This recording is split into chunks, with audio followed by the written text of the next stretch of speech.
The best way to describe myself, I would say, is as a person that lives for the little moments in life.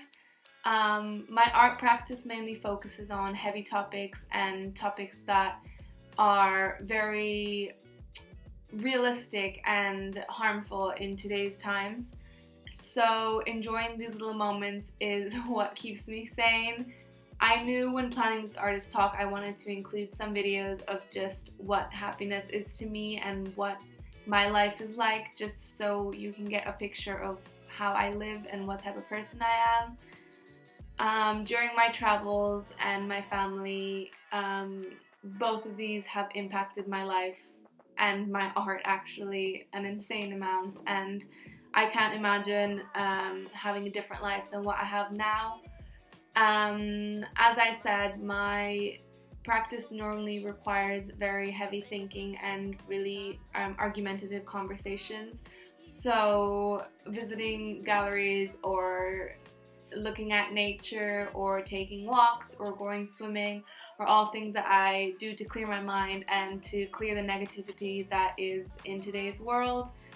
I hope that this video gives you a little insight of all of the things that make me happy, and I hope that you enjoy my artist talk. Hi, my name is Victoria Skelton, and I'm a final year fine art student studying at Birmingham City University. My art career started as a little girl when I saw my sister bring out her coloring pencils and do a whole bunch of art. And as a little sister, I had to copy her, and I asked to borrow them, and we just kind of did some art together. Ever since then, I adapted art into my academic curriculum, taking it at GCSEs and also at higher level in IB. I then decided to take art into university and to see how far I can develop my skills. And I can safely say that university has made me into the artist I am today. Without having come to university, I wouldn't have found the topics that I want to discuss and my style and rhythm of how I make my work. So because I'm a multimedia artist, I don't have one particular style that I use throughout all of my work. I've worked most recently with videography and editing online. I used to mainly work just with painting and drawing with graphite pencils, but I have tried through university to get out of my comfort zone. I've discovered casting and clay. I'm really, really passionate about clay nowadays, and it's something that I not only love to do as an art form, but also love to do as something that calms me down. Sculpting for me is something that is a quiet, alone time kind of thing that you can do and just clear your thoughts and clear your mind. So as I said, there's not one particular media that I love at this moment in time or that I focus on. I do love experimenting. I do love trying new medias, and during university that's what it's all been about, which was discovering what kind of style I am. And I can 100% say that being a multimedia artist is probably the best term for what I can use to describe myself. A little bit about my practice. I didn't find my voice and what kind of art I wanted to do until second year, when I was put into a collaborative project where we created a beneficiary for the homeless of Birmingham. This started out with the university setting us all in groups. It was a really, really big collaborative project over the whole university. I know in my group we had someone from photography, someone from graphics, me from fine arts. Me and the girls immediately hit it off, and when bringing up to them the previous work that I've done with the homeless of Birmingham, I wanted to do something that not only would benefit us at university, but would also benefit someone else and someone who truly needed it.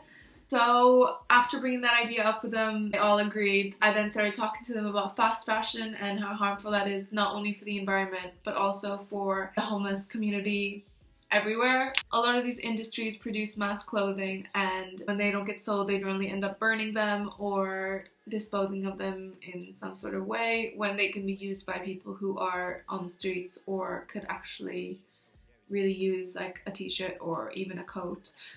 With all of this information that we had together, my group and I decided to create a charity that took donated clothes from different people. We posted it on social media. We asked our friends, asked our colleagues if they had any clothes to donate, and after that we took to debranding them, which means if it had tags on them, we would take the tags off. If we had logos on them, we would try to cover them up somehow. This project is all on my website, and we have an Instagram as well. One of the main goals of this charity was to try to get people to think how easy it is to debrand something. A lot of these big corporations do not want their logos or clothes like on the streets.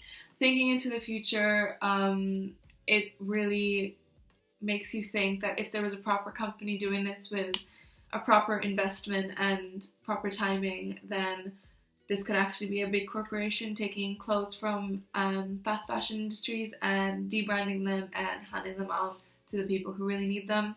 This project inspired me to talk about things that I find are really, really big problems in this world, such as environmental impacts or social impacts that we have as a society.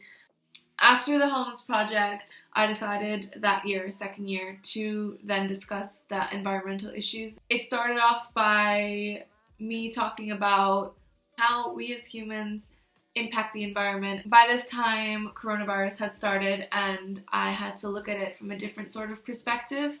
At the beginning of coronavirus, there was a lot of news about how the environment is healing and how, because people weren't leaving their houses and going to work, that the air was so much clearer, and there were cases in China where it wasn't as polluted as what it normally is. Obviously, after coronavirus continued a little bit on, masks became the new plastic bags, and now it's sort of deteriorated back to what we were previously. The project, I did a photo shoot with a model in a milk bath filled with plants and leaves to show like the rebirth of humans in nature, and I feel like this photo shoot went super well for me. I really loved how it turned out and the message that I was trying to portray. After this, I wanted to kind of incorporate the one with nature atmosphere. I found an artist called Anissa Kermiche who makes these sculptures out of the lower half of the woman's body. I immediately fell in love with these and I decided to make these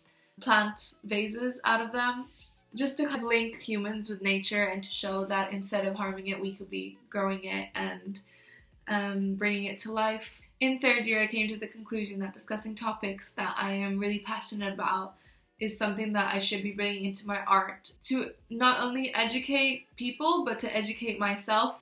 While writing my dissertation, I decided to focus on the topic of white privilege and how in these days it's super dangerous to avoid the ideology of white privilege. This whole project started off with me going to protests about Black Lives Matter and dedicating my dissertation to the education of white privilege and how we as a white community are privileged just by the color of our skin was super important for my practice, because it made me see how even in an art world I can go further and do better just because of the color of my skin.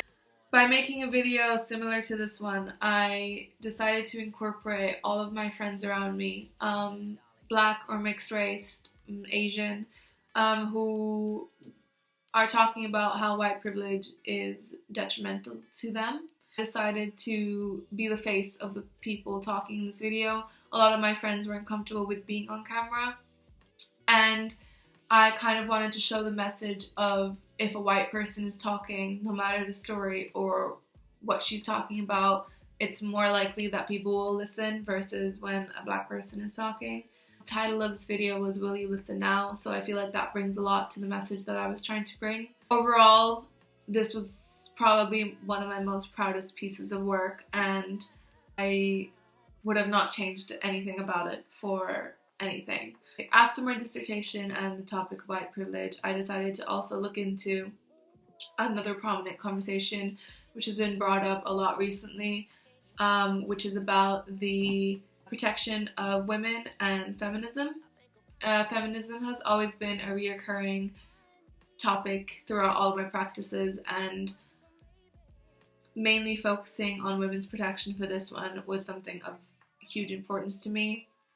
On my Instagram account, I have followers that are either family or friends or even acquaintances, and I did a poll asking them, what makes you feel protected? A lot of women answered this, and it was truly, truly shocking as to what we have to do in order to be safe, including making wrong turns when walking home because you're sure someone's following you, holding a weapon of any sort, wearing stuff that covers up any part of our skin, making sure not to go directly close to your car because someone might be hiding under your car. And there was a lot of conversation about this. And this practice is ongoing at the moment in time, so I don't have that much to talk about it. My practice is all about bringing to light conversations that people generally don't want to talk about. And even if they are talking about it, I want to contribute what I can and through my art, because that's how I do it best.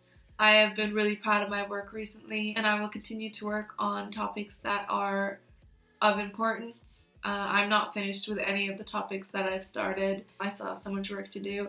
But for now, I think that the reoccurring theme is what we as a society are doing either to each other or to our environment around us.